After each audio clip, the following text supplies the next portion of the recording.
everybody, and welcome to Economics with the Honorable David M. Walker. My name is Nick Palavita. I'll be your moderator for today's show and today's program.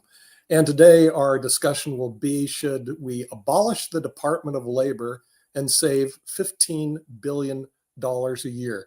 Here's the argument that you want to look at. The real problem that we have in the United States right now, of course, is the national debt. And the national debt is around 33 trillion. We're adding 1.5 to 1.7 trillion more in debt this year due to the budget in 2024. If we were to eliminate, and this is just one department, Lord knows how much also we have in terms of in terms of debt that we're acquiring, we would save about $15 billion of that. So with that, we're going to bring in the Honorable David M. Walker, the former Comptroller General of the United States. I'm always interested in saving money.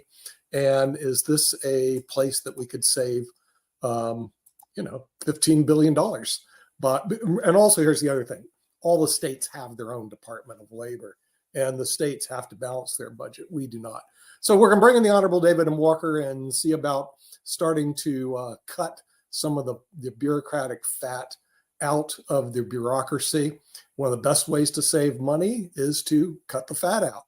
But nobody ever talks about cutting the fat. They just want to add more fat. But anyway, David, obviously you can see I'm not a fan of the Department of Labor, like definitely not a fan.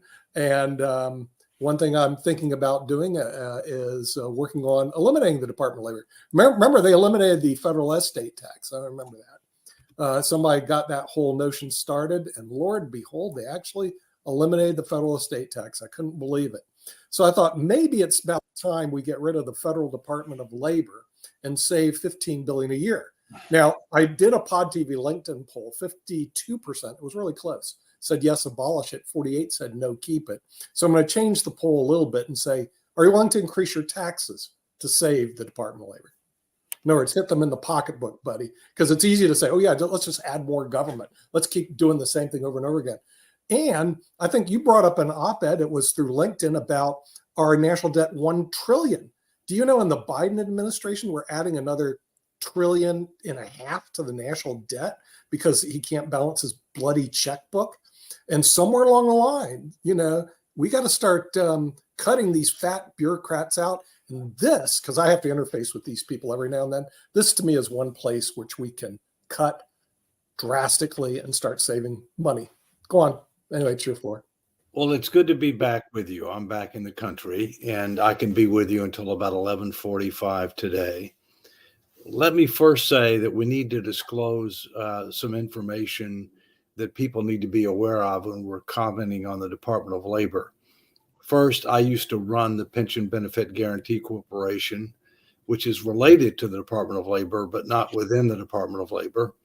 Secondly, I used to be Assistant Secretary of Labor for the Employee Benefit Security Administration, which is the Employee Retirement Income Security Act, which is within the Department of Labor. Thirdly, you're in the pension business and the benefits business, and you obviously have to deal with these two agencies that I just mentioned. But let me, if I can, kind of bring it up to macro, and then we can take it down to micro. The federal government has grown too big, promised too much, subsidized too many, lost control of the budget, and states' rights have been dramatically undercut. Under the Constitution, the federal government is only supposed to be doing things that otherwise can't be done by the states or by the people. And since 1912, we can go into that if you want, several things have happened that have caused the federal government to dramatically expand and to, basically federalize a bunch of things that historically would have been done by the states. My personal view is that we need a fundamental review and reassessment of what the federal government should do, who should do it, how it should do it, how we measure success, and how we allocate resources to try to achieve results. In doing that, one of the things that you would consider is To what extent is it something that's in the Constitution? To what extent is it something that needs to be done by the federal government? Because realistically, it can't be done by the states. And even if there are things that should be done by the federal government, they might be limited to oversight and enforcement, rather than running a broad range of programs that could be duplicative of what the states do. But if you look at the Department of Labor, given that background, and by the way, I'm hoping that we're going to get a fiscal stability commission soon that will end up looking at all forms of spending and revenues and make recommendations to try to be able to put our finances in order. And I think, frankly, one of the things that might come out of that is, the need for a special mechanism to be able to do what we're talking about today. There's also a need for a special mechanism to deal with other issues as well, like another round of base closures, if you will, and rationalizing the overhead within the Defense Department. But you can only do so much. With regard to the Labor Department, I'll give a few comments and then we can open it up.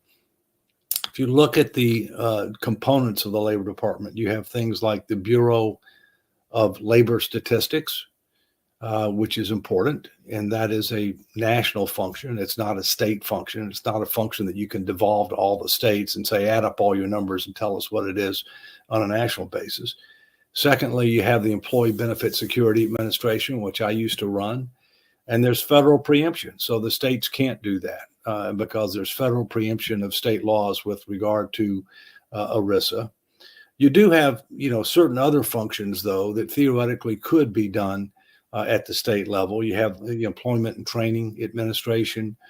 You have Occupational Safety and Health Administration. You have the Mine Safety and Health Administration. And there's at least one more that theoretically rises to the federal level, and that is the Bureau of International Labor Affairs. But, one of the things that we really need to do is that we need to not just pick particularly on one department, but recognize this is something that needs to be done across government. What most people talk about when they talk about devolving things back to the states, the one that comes up the most is the Education Department, which I think for a lot of reasons makes a lot of sense.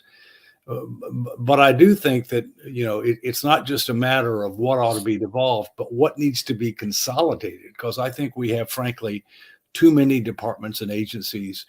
And the more you have, the more overhead, the more potential for inconsistency, the more potential for gaps. That's where I am as an opening statement, Nick. Well, that's good. And you're right. I do have to interface with them, and I don't even want to tell you the horror stories. I can imagine that may have something to do with why you want to. Not just from the Department of Labor, but your friends at the PBGC. The PBGC, because they got overfunded. Remember, they lost $26 billion over the years. So they're $26 billion in the hole. Biden gave them like $60 billion. And you know what they're doing? They're auditing two-person plans. And I know that because I've got a stack of audits that come in all the time. And I look at, well, how many people are in this plan? 2 people. I said, it's going to cost more to do the audit than there is the total amount of assets in the pension plan. And I'm going, it's just a demonstration of government getting way too much money. They need to justify their job, so they're auditing 2-people plans. Well, no kidding. For the record, let me note that when I was head of the PBGC, the single employer premium was $2.60 per participant. Yeah. Next year, it will be over $100 per participant. And in addition, there's a risk-based premium that could take it up to hundreds of dollars per participant. Yeah. And, the challenge is the government tends to measure success by the size of its budget, the number of its people. And you want to show that you're doing something, right? I mean, that's exactly right. And they don't consider cost benefit. They don't see cost benefits. And when I'm seeing routinely 2-person plans being audited by the PBGC, it gets my Irish up, David, because I'm going like, do they have any clue that there's only 2 people in this plan and we're going to go through a 10-year audit? Right now I have one. I've got another one. I've got another one. In other words, it's starting to come in like airplanes. And I'm going, why are they? And they haven't done this, by the way, David, they haven't done this for 2 decades. I've been working. It's just recent. It's because your friend Joe Biden gave them more money than they needed to satisfy their liabilities. And they're all out there in the PBGC justifying their jobs. And they need to be called on. A lot of people don't even know what the PBGC is. Okay. But I have to deal with these clowns. And I'm furious because of the amount of money that they're throwing away of taxpayers' money today. Because guess who's paying for these 2-person audits? You are, David, I am, and all the people on the panel are going to be paying for that audit. Plus, my clients are paying for the audit. And I frankly don't need that type of work. But anyway, we'll bring in the other panelists that don't have to deal with the PBGC. And don't get me started with the Department of Labor, okay? Because they don't have a clue what goes on in the retirement area. But I'll bring in our panelist, Mega Society member, Rick Grosner, PD Master, Jim Eade, and of course our favorite, Kim Calhoun, president of the Pod TV network. So maybe I'll start with Kim, since you've had to interface with the government recently, and I know you've had some great things to tell about how much they were there to serve you. Well, it's more about their misuse of power, of authority now. And I believe we do need some sort of somebody going in and ensuring integrity. There is no means to report the people who are misusing their power of authority. I don't consider the IRS government, but I do consider the IRS the government's mafia muscle. And pushing people around. I have no more respect for them. I've lost total respect for everything that our government was supposed to do for the people. They don't do anything for the people. So I believe that there needs to be some integrity offices put in place. And that's sad that we have to do something like that in our country. I think that the more departments that we have, the more corruption is able to occur. But, you know, Nick, I believe that what you're feeling is what I felt when the IRS came and attacked us. We did win the lawsuit because we proved that they lied, cheated. They lied on their transcripts. The state attorney general's office lied. But there was no one to report them to, and they had full immunity for putting us through hell for 3 or 4 years. And to top it off, they didn't pay me for 4 years the money they owed me. I had to finally go to a advocate agency to seek assistance to get money. And when I reached out to them, you know, their phone said, "Oh, don't expect to hear back from us for 3 months because we're so backlogged." Eventually they came in and they called me in 2 days after I faxed them my story and what was going on. And in 2 days I had a phone call, and in 1 week they had it resolved. But they paid me less than 0.01% interest when they taxed the consumer and the citizens 37% when they're late. So yeah, I agree with you. I think, and you know what, Nick, do me a favor and tell the world who this organization is, the PBDC. The Pension Benefit Guaranty Corporation. They actually have a purpose, and that's to ensure pension plans, to make sure that if you have a pension plan that's underfunded or not properly funded, they come in and they satisfy the liabilities, usually because the plan sponsor mismanages the assets.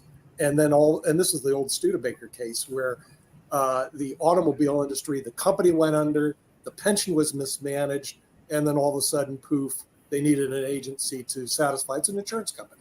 But yeah, David, since you headed the PBC, let me jump in. Sure. Nick is right that it really came about as part of the Employee Retirement Income Security Act, which was passed in 1974. It was actually the first bill that President Ford, Gerald Ford, signed on Labor Day in 1974. And it came about because the failure of Studebaker, the fact that people had worked all their lives, Studebaker went under, the plan was not adequately funded, and people lost their pension. It's important to understand that it only insures private sector defined benefit pension plans. It doesn't insure government plans. It doesn't insure church plans. Secondly, that there's two major kinds of defined benefit pension plans. There's the single employer plan, where you have an individual company like Ford or GM or American Express or whatever, who end up offering a plan to their employees. And then there's something called a multi-employer plan, which is a jointly trusteed plan for unionized workers in certain industries, like in mining and construction and a variety of others. In the first case, they insure those plans if they terminate, and if the plans are underfunded when they terminate. And they insure them up to certain limits. And in many cases, those limits are significantly less than what people have been promised. So it's not guaranteeing the whole thing. It's guaranteeing a benefit up to a statutory amount. In the case of the multi-employer plans, they insure it when it goes insolvent. In other words, when it has no more money, and therefore they can't pay anything. Okay, I mean, it's zero. And you know, similar to kind of what happens with the Social Security Trust Fund. And although there is some money coming in, you know, when that goes to zero, that's what got bailed out. I mean, the Biden administration bailed out multi-employer funds to the tunes of tens of billions of dollars, you know, rather than having them take care of themselves. And like most federal insurance programs, liabilities exceed assets. Yeah, and the thing is, see, working there for 22 years, David, I do fully insured, guaranteed pension plans, so we have no failure. This is the problem I have with also the whole concept of PBGC. The concept is heads, we win because we gambled in the stock market. Tails, you taxpayer lose and you pick up our bill. Okay, see, that's not right. You don't need to have that. Everything could be fully insured, pension plans, and then you would not need the PBGC anymore. And but then that would be eliminating a government agency. Well, but then you have to be careful. You have to be careful about who's insuring. In other words, who are the private sector? Because let me tell you, I'm involved right now in a lot of work dealing with insurance companies. And as you know, Nick, there's three kinds of insurance companies. There's stock, there's mutual, and there's fraternal. Okay. Yeah. And there's a lot of crazy things going on with stock insurance companies, especially those that are controlled by private equity funds. A lot of offshore activities, a lot of reinsurance activities, a lot of investments in high risk assets. And I remember Executive Life, which at one point, was the largest insurance company in California, did a way disproportionate share of cashing out pension liabilities through annuity contracts, and went bankrupt in the early 1990s. But look, let's come back to where I started. We got to go back to the original. We could talk a lot about. We need to talk about what should the federal government be doing, how should it be doing it, who should be doing it, you know, and how do we measure success? I mean, and that applies to the PBGC, that applies to the Employee Benefit Security Administration, that applies to the Labor Department, the Education Department, everything, including the Defense Department. You know, we need to take a more comprehensive look, but we got to start somewhere. So we can start at the Labor. I started in my backyard. But go on, Rick Rosner, Mega Society member. So when the Cold War ended, more or less, when the Soviet Union fell, there was a thing I think called the peace dividend, which was we didn't have to spend as much money on defense for a while because our biggest enemy was gone. And I'm thinking at some point there should be an AI dividend across the whole government, where, including the military, including every department, where as technology gets smarter, it should be able to do a lot of the tasks that you're paying people to do. And, you know, like Kim, you had terrible experiences with the IRS. I've had better experiences with the IRS than you did, because the IRS is underfunded and broken. And my dad was a CPA for 60 years. And, you know, during many of those years, the IRS was to be feared, and you'd get dragged in for audits. And then the IRS got starved of money. And instead of auditors going after people, it was just a computer that would send you a letter saying, well, you said this on your taxes, and that doesn't make sense to us. Explain. And it was, for me at least, more benign than getting hauled in. And I'm thinking automation. You're talking about two-person pension organizations getting audited, which seems expensive. And you talked about how the cost of administration has gone way up. But the government needs to be, as a whole, as an overall policy, you need to see how much better technology can make it cheaper to run. Yeah, I think you're right, Rick, and that day is coming. But then the real question is how do you get that done? All right. It's like most things, when you're talking about major transformational change, that's tough work. Not everybody's going to be a winner. There are going to be a lot of losers. Okay. You have a number of forces that want to fight against something like that, not just organized labor, which the largest percentage of workers that are organized is in the government, not the private sector. I mean, it's not even close. In addition to that, you have members of Congress that are concerned about their constituents, who might be government workers. So there's absolutely no question that we need to do something like that. But to do something like that is going to take a special process. The idea that this is going to be done by political appointees who typically come in for 2 to 3 years, takes them 6 months to figure out what's going on. 6 months before they leave, they're trying to figure out what they're going to do next. And then, they don't necessarily have the background, the interest, the ability, or the tenure to do the kind of stuff that we're talking about. It's major transformational change, but it needs to be done. Right. Jimmy, you're up. We need a general. Oh, sorry. Okay. Oh, okay. I just wanted to say that, I don't particularly trust these LinkedIn polls, and I know that Nick is going to word it until he gets the answer he wants. That's true. But we have to think about these things. I totally agree with the setup that Dave talked about at the beginning. Is you got to look at the whole thing, and picking on a department is not the optimal way to go about problem solving.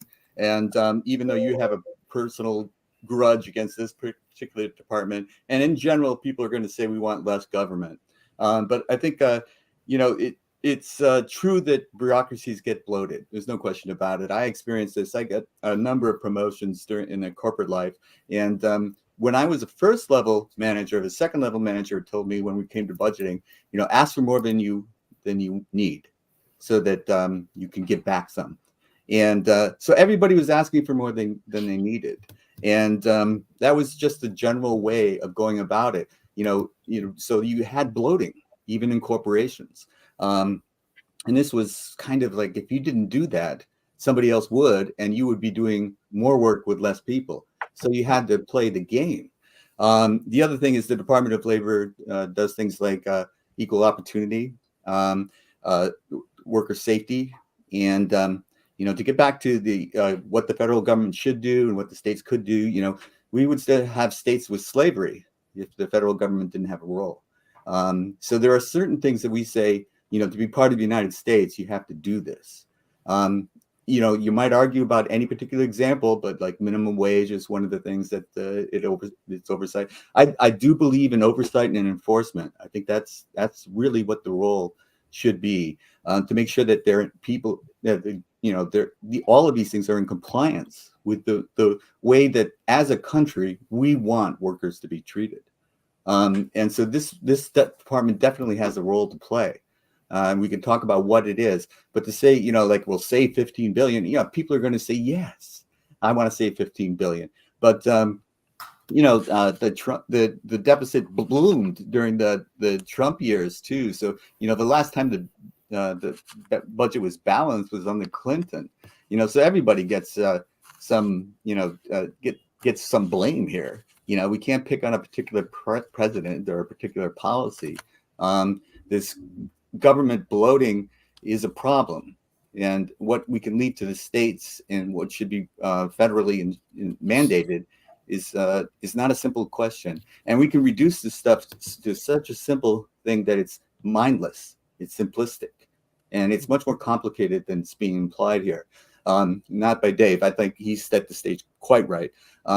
We can disagree on particular issues, what should be mandated, what should be given up to the states to decide. But we have to realize that not all states would be enforcing these things if we didn't say, as a country, they should and they need to, and they'll be held to account if they don't. Okay, Rick Rossner, then There are some MAGA states that like do knuckleheaded stuff, like Arkansas. You know, has reduced the laws against child labor. So when you, I mean, but you know, most states are going to be competently run, but occasionally you're going to get some ridiculous stuff happening in the states. So 15 billion out of 33 trillion in debt is less than 1/20th of 1%. Every billion you spend costs or should cost every American $3 because there are 1/3 of a billion Americans. So you're saying that the Department of Labor costs every American $45 a year. And is it worth it? I don't know. I do know I'm under a pension, a Writers Guild pension, and I do like seeing the yearly audit results that say that the Writers Guild is competently managed, that they get that your pension gets a green light, yellow light, red light. And we've, even during the crash of 2008, we maintained a green light. And you were talking about private equity firms. You let a private equity firm take over your company, and often they're just interested in stripping out assets for temporary, profits. And then, the company is left just hollowed out, especially the pension. Right. Jatovi. I just wanted to agree with what Jim was saying. I mean, we have to think of things more so in more nuanced terms instead of the simplistic, hey, you know what? You can save 15 billion. You know what? I can lose some weight if I chop off my leg. If I chop off my leg, I can lose some weight quickly. That's not the way that works. So in the governmental, that's just a false narrative and used as a bumper sticker that gets votes. That's all that is. It's a fear tactic. I mean, rather than looking at what does the Labor Department touch? How does it help? What are ways that we can trim it truly? And what are the things that we trim? What is that going to affect? And for example, the IRS, we had brought that up earlier. IRS, it's underfunded and being starved. You know what? If we actually funded the IRS, that could help with our problem when we talk about taxation. And when we talk about the progressive tax rate, well, we're not bringing in that many taxes. Well, when you starve it to a point where those in IRS can only actually do the very simplistic IRS one or the IRS auditing, it's easy for them to do the smaller ones. But when you have a person who has multiple businesses in multiple areas, it's going to take a lot of time, and it's going to need more automation. It's going to need more things. So what are all these things that are touched when you cut these departments? Because they had who was it, the CBO score, how right now the budget that the House Republicans are trying to push forward, talking about cutting the IRS, speaking of, the CBO score shows how that actually adds more to the budget because you aren't able to go after and actually pull the taxes from these individuals and actually pull those funds. So when you cut particular things, it affects other areas and it causes problems. So Dave, you're right. Yeah, we got to think of a way, but instead of just doing one department, we have to think of it as a whole. Okay, what does this touch? Where do we cut here? If we add in automation at this part of the department, how does that automation affect other parts of the government? And can we use automation across the whole government? So it's a bigger project than just let's cut this and we're done. It doesn't work that way. Yeah. It needs to be comprehensive. It needs to be integrated. It needs to be based upon a set of criteria that are clearly defined, consistently applied, well documented, and equally implemented. Back when Reagan was president, and my first presidential appointment was from Reagan. And by the way, it was as Assistant Secretary of Labor for EBSA. That was my first one. I've had three. Back then he had something called the Grace Commission. And the Grace Commission was named after William R. Grace. which came in and took a look at the organization and operations of government and made a number of recommendations about how to improve economy, efficiency, effectiveness, accountability. A number of the recommendations were adopted. Most of them were not adopted, but it also didn't have the kind of approach that the base closure or the BRAC commissions have, where you come up with recommendations, it's an up or down vote, okay? You don't cherry pick. I think it's time that we recognize that we need to do something similar with regard to the organization and operations of government. Probably after we end up doing, hopefully, a fiscal stability commission that will look at things like mandatory spending, discretionary spending, taxes, and how can we end up getting our debt to GDP macro down to a reasonable and sustainable level. We got to do that first, because most of the drivers have to do with spending and tax policy. And then what we're talking about is, once you decide what the federal government's going to do, how do you do it more economically, more efficiently, more effectively, more consistently, if you will? I have a plan to save NASA millions of dollars based on what Toby said, that he'd way less if he cut off his leg. I suggest we use half-astronauts, people who lost both legs in war. You don't need legs in zero G, so we should use half-astronauts, legless astronauts. They'd cost, an astronaut weighs 100 pounds, is a lot cheaper to send into orbit. So, Yeah, just really quickly, David, this is my question and everything that I was curious about. Because if we abolish the Department of Labor, most people don't really deal with the Department of Labor until they are facing unemployment. So how would that transition occur? Because that's when most people have their interaction with the Department of Labor, is when they are collecting unemployment benefits, and that is a major concern. So how would that transition take place, and how would unemployment benefits go about during that time? Because that is the lifeline for many people. I know I've used it a couple of times as well as a lifeline when being between jobs and everything. So how would that transition take place? That's when most people interact with the Department of Labor. But Mark, see, that's another example of needing for a more comprehensive look, okay? Because every state has a department that deals with unemployment, and unemployment is not administered by the federal government; it's administered by state and local governments, right? And so that's an example of what type of role and functions need to take place. All right. To the extent that government needs to do something, at what level of government needs to do it, okay? So again, that's another example of where, we need to do something with regard to unemployment. The question is,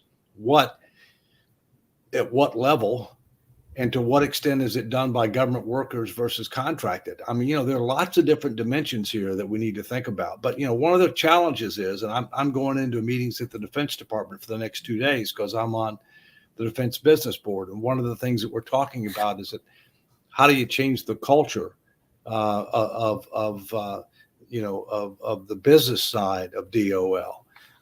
Because they don't really, they focus on war fighting. Okay. They focus on, preventing wars and being able to win wars if we have to do it. They don't focus on economy, efficiency, effectiveness, accountability. They don't. Okay.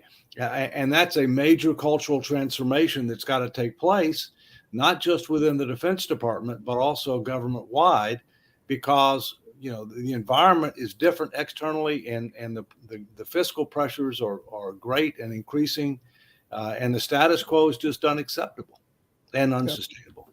Yeah, Jacoby. Just to touch on the focus on the cultural shift, the reason it focuses on the military area that is because that's money. That's instant money. It's the reason why arenas focus on alcohol, serving alcohol. That's why there used to be in college sports where it used to be dry. You couldn't serve alcohol at these sporting events. Well, they found out that a big money driver is alcoholic beverages. So what do they focus on? The Department of Labor. So our cultural shift in terms of the government mindset has to be more towards the people and less towards the money as well, because The more we focus on money, it's easy to chop $15 billion off if we forget about the people. So that's where we have to get at. That's where that cultural mind shift has to change, is that die hard money. Yes, money has to pay for things, and we all agree on that. But if your focus is only on money, yeah, there are going to be a lot of people left in the cracks. Well, let me just mention a couple of things, macro and then micro for the Defense Department. Okay, although it's not really micro. Macro, the culture in the government in general, and there are always exceptions. You don't want to stereotype too much, but in general, it's get the money, spend the money. All right. In addition, you measure success by how big is your budget and how many people do you have. That's the culture. All right. It's not what do we accomplish with the resources and authorities that we have. So linking resources to results, which is what needs to happen. And that's what happens in the private sector, or you don't stay in business very, very long. In the case of the Defense Department, they're focused on mission. Mission is preventing wars and winning wars if we have to have a war. They are focused like a laser on that. And on that, we're an A. We have the best military in the world. Okay. Thank God. But they don't focus as much on economy, efficiency, effectiveness, accountability as it relates to taxpayer resources. So in other words, and a concrete example of that is if you look at the size of the war fighting force, so total military headcount since 2020, since 2000, it's actually down. On the other hand, if you look at the number of people who are part of mission support and the amount of money that we're spending on overhead, it's up significantly. All right. Mm-hmm. So the concept that people talk about there is tooth to tail. The tooth is the war fighting capability. The tail is the mission support and overhead, et cetera. And so you got to go after that, because now what we have is we have a peer competitor called China. We have changing alliances against U.S. interests led by China, Russia, Iran, and North Korea. So we have increasing threats. At the same point in time, we have increasing fiscal pressures. And in the Defense Department, it's not going to be exempt from that, nor should they be exempt from that, if you will. So, but again, coming back to what we said, we need comprehensive, integrated, approach to deal with this that ultimately will span the entire government.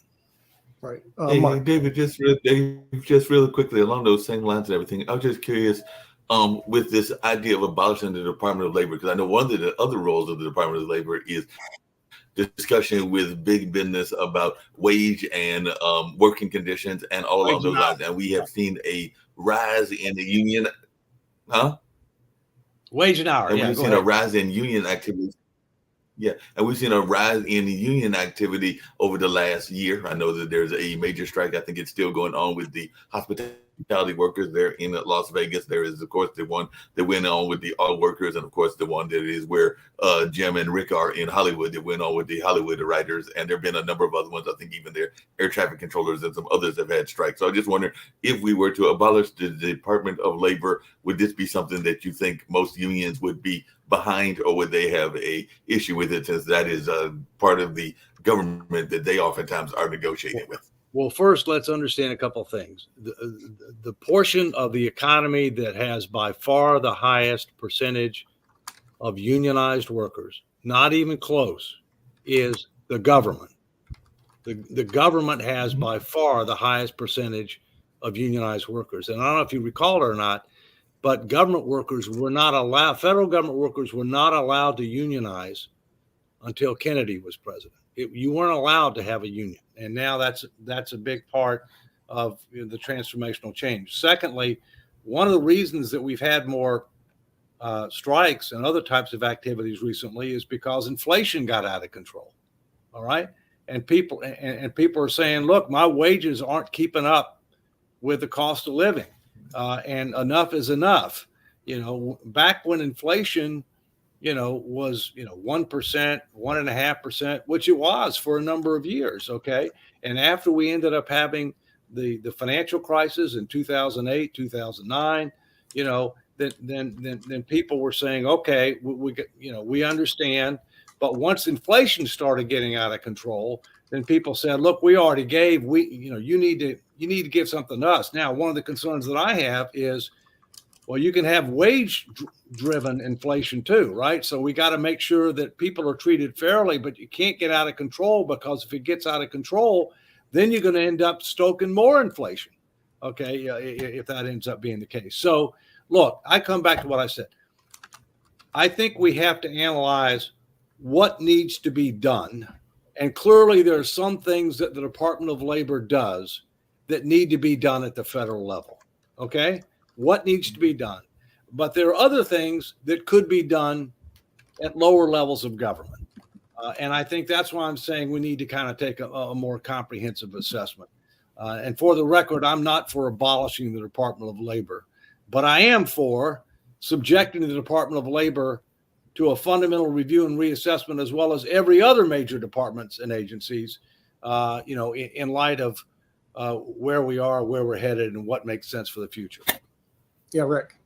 So we need to get the money out of electoral politics so that people with expertise want to run for office. Right now, half of the job, maybe more than half, is of the job of a congressperson is raising money, and just cold calling people and begging for money for their next election. And the kind of people who will tolerate that as being their job often aren't the best people. Today, Marjorie Taylor Greene is holding hearings into the COVID vaccine. Marjorie Taylor Greene is not a person with expertise. And I mean, we'll have a generational change. Everybody under 30 now knows how to code, which means that there's a 73-year-old congressman who's sending himself back to college to learn what AI actually means. We'll have a generational change, and we'll get people with expertise that may help streamline the government, but that'll happen faster if our electoral policies change so fewer knuckleheads get elected. Two things real quick, and then I'm going to have to go in 5 minutes. One, we clearly need campaign finance reform in light of the Supreme Court decision. That's going to take a constitutional amendment. It's probably not going to be achieved through the normal legislative process of 2/3 of the House, 2/3 of the Senate of the states. It's probably going to require a convention of states to propose one. All right. And I would support that, but only after we have a convention of states to propose a fiscal responsibility amendment, because if we don't get our finances in order, a lot of these other things, quite frankly, aren't going to matter. Oh, by the way, that's why you have witnesses. The reason you have witnesses at congressional hearings is those are the people that are actually supposed to know something about the topic. Don't count on the members knowing. But people are expecting Marjorie Taylor Greene to. Jim's next. Jim's got his hand up. Jim's had his hand up. Yeah, thanks. And Dave, I know you got to run, but I thought you did an excellent job setting the stage and putting it more articulately than I would as what happens, because we must look at this as a comprehensive problem. If you pick on a certain department and you say, we'll save so much money if we abolish it, that's just a ridiculous approach. Because, the Department of Labor does do things that we all agree are necessary. People, it's just one of those things that, did it get bloated? Does it do things that it shouldn't do? Yeah. And we concentrate on just that department.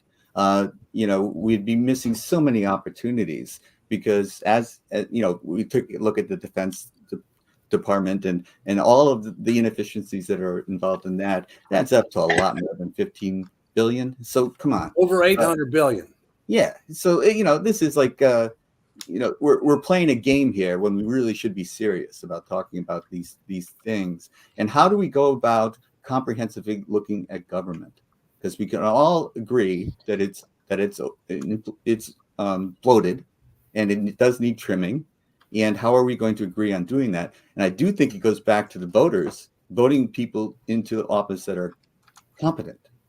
And finance reform is absolutely necessary. I think that Citizens United was the worst Supreme Court decision since Dred Scott. So, we have to think, how are we going to get money out of politics so that we have people that are really solid citizens first and foremost running for office to represent the people that they're their constituents, because we've gotten away from that. And so when we have a Congress that's loggerheads like this, it's ineffective. So what are we talking about, passing legislation to do these things? How are you going to get it done? So we got to get back to what is, first off, if you define the problem accurately, it's half solved.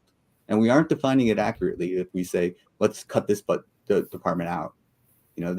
That's not looking at the real. Yeah, Jim, I'm going to have to go, but let me just come back a couple of things. One, Sure. Let's take the broader fiscal challenge, which we've talked about before. And I have a little bit of cautious optimism that something may end up happening that I've been fighting for years. One, the need for a statutory fiscal stability commission to be able to engage the American people, the facts, the truth, the tough choices, make a package of recommendations where everything's on the table. Not everything's equal, but everything's on the table, up or down vote. That's a perfect example of, we know we got a problem, but we're going to have a special process in order to solve the problem, because if we think that Congress is going to make all the tough choices through the regular order in a piecemeal fashion in a timely manner, we're kidding ourselves. At the same point in time, we also have to recognize that government's grown dramatically. They've lost control of the budget, right? Statutory approaches like the debt ceiling and other kinds of approaches have failed. One Congress can't bind the next Congress, and so therefore you need a constitutional amendment. That's the only thing that can bind current and future Congresses. Right? Same thing for the issue we're talking about here. We know a lot needs to be done, but it's going to take a special process to get it done because of all the reasons that we've talked about and many more, and its day will come. So I got to go. You guys close it out. I'm glad to be back with you. And Welcome home. Take care. Thank you. Be good. Glad to have you back. Now he's gone, so we can do our food fight then. Voice of reason, very voice of reason. David's just the voice of reason. So Jatovi, the other voice, can hear. You took a shot at you. Yes. Just to get back to the political or the money out of politics, that's going to be impossible until we do anything to where we cap what people can fundraise to, until we cap what people can fundraise and spend. For example, political ads going into 2024 are supposed to break $12 billion. Whoa. Do you know that we could spend that money elsewhere? So imagine if we had a cap on the amount of money that people could raise. So instead of we bragging about how Trump this month raised $100 million, well, what if he had a cap? And what if we could judge our elected officials based on how well they spend the money that they are raised to on that cap? Think about how they would then budget. But again, getting money out of politics is going to be almost impossible, because right now money is seen, well, power is seen as money. And once you get into politics, what do you go for? Money. I mean, you take the gentleman in New Jersey, Menendez, who found with gold bars and all this other stuff. He jumped into he was probably in politics for a good reason, but then found out he could get money. Marjorie Taylor Greene is in it for the money. Plenty of politicians now found a way to get money out of politics. George Santos did it for money. He had bills. He wanted to pay bills. So it's going to be tough if we can figure a way. If you want to solve that, that could actually be the start to changing the mindset in politics. If we want to stay on that topic that we are, rather than getting into the food fight, we can. I mean, Toby, I bring a buffet. Toby, how are we going to get money out of No, politics when? I Go wanna I ahead. think add Jim to was it. next, by the way. All right, Kim. Jatovi, I think you got a point there to cap the political campaign funds, but better yet, they can't and are not allowed to raise money. They have to utilize a system, because today everything is Zoom and information based through some sort of online services or OTT platform. So I think somewhere there needs to be one platform. All of the politicians go there. They tell the story, what they want to do. No mudslinging, no pointing fingers, no fear factor. It's all my story, and this is what I will do for you, kind of like the Voice, right? And then people can go and look at them and watch them. Maybe define some debates for people to engage in, especially the higher offices. But we no longer need for them to be raising money. We no longer need for them to be traveling from state to state, city to city, town to town. We need for them to be doing their job.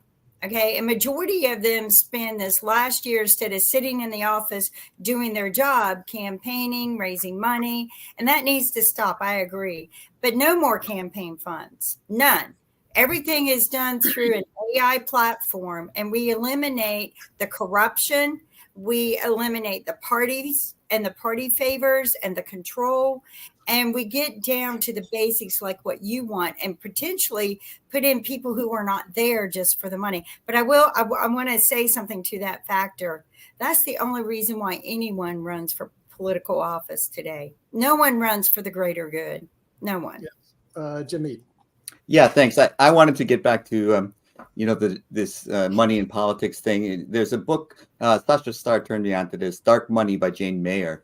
And because of Citizens United, there's so much money that we can't track who's funding who. So even if you pass these laws that say you can't spend more than this dark money will find a way to promote their candidate. And so we've got to talk about getting rid of Citizens United and getting back to monitoring the money that is being used, so that we know who's supporting a particular candidate. Because right now we don't. And it takes investigative journalism in order to find out who's really behind Donald Trump, for example. If he raised $100 million, where did it come from? Did it come from the Koch brothers? We don't know that. Well, in 2020 it did. In 2024 it probably won't. Where's their money going to go? To who? We want to track that, but we can't. Unless we're really smart investigative journalists. You guys are just no fun at all. Jatovi. Just to tie, because I think we're all in agreement on that. But I think the way that we can tie it together, yes, Citizens United was horrible. That was dumb. That was dark money. It was dark money. It just allowed the flow of dark money. And now, yeah, just like Jim was talking about, yeah, you can't track it. It can come from anywhere and everywhere. And now that person has allegiance to the people that, are choosing domestic terrorism over. Yeah, see, dark money is bad. You never want dark money. So it'd be great to be able to monitor and track that. And then for Kim, I think it would be even better.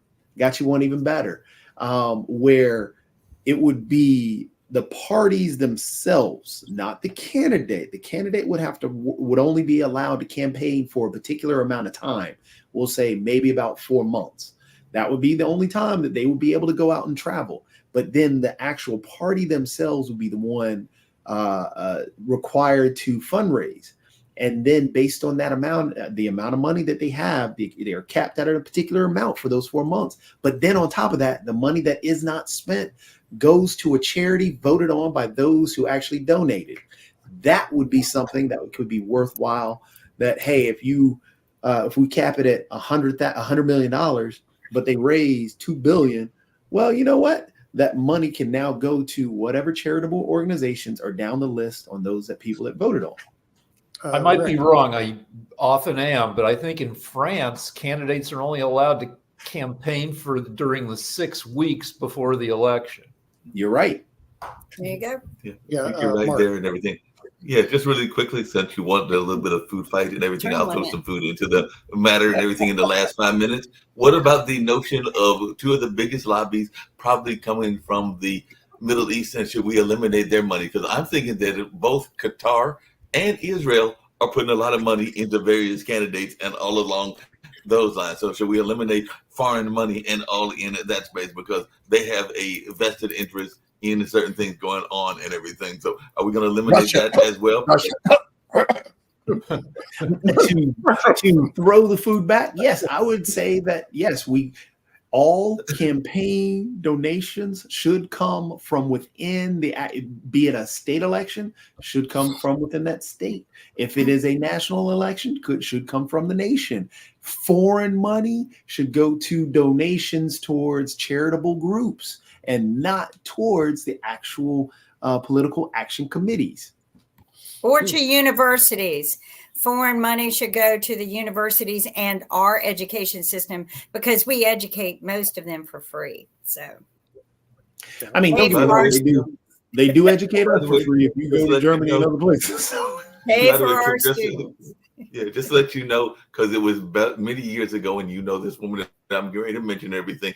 There have been a few candidates, namely my mom, that ran for office with a sense of integrity and not necessarily trying to get the money and all along those lines when she ran for Secretary of State. Unfortunately, the woman that she lost to, has actually been in office forever because Elaine Marshall has had that job ever since she defeated Mom and then defeated Richard Petty as well. So I think she's had it for about 20 or 25 years. Sounds like you have a grudge. We started the show with a grudge. Yeah. We did start the show with a grudge. Just slightly. Dust it off. Dust off that chip on the shoulder, We're going to boys. put another fact out there and that you all like. Here it is. In 1913 and before that, there was no Department of Labor in the U.S. And we did just fine without it. Now, it was the Department of Commerce and Labor. I disagree. So they pushed it down. We did okay. As we know, the United States. This is why people hate lawyers. Are we starting to make the Ford Model T again? Hold on a second. No, that debate is far positive. Everything was great before 1913. To Toby and Jim, this is for both of you as we're winding down and everything. But if we have this idea of a vote of the people, and I like this idea of a vote of the people, kind of like the voice, as Kim just put it, how are we going to eliminate, because y'all are much more knowledgeable in this lane, particularly you, Jacoby, than I am, the notion of people cheating? Because we do know that if you have folks making a call and everything, how are they not going to call 100 times in order to get their vote out there 100 times if they are, say, supporting Trump and everything? So any ideas that you've got if we're going to have electoral elections that are done the way of the telephone poll or the voice method? We had this conversation last night in Australia, and they're pushing for digital ID, and I believe it's probably for elections more than it is to invade people's privacy. But of course, we're going to be afraid of digital ID. But I think that there is some form of IDing people. In some countries, they paint your hand after you vote. So there's got to be a stamping system that we can come up with. We're highly intelligent, and I think that we can figure it out, Mark. I think that the people's voice and vote should matter more than any of the parties that are involved. And the electoral has just caused more problems than it has solved. And unfortunately, our votes have now been eliminated because we're out of time. So we'll see you next week on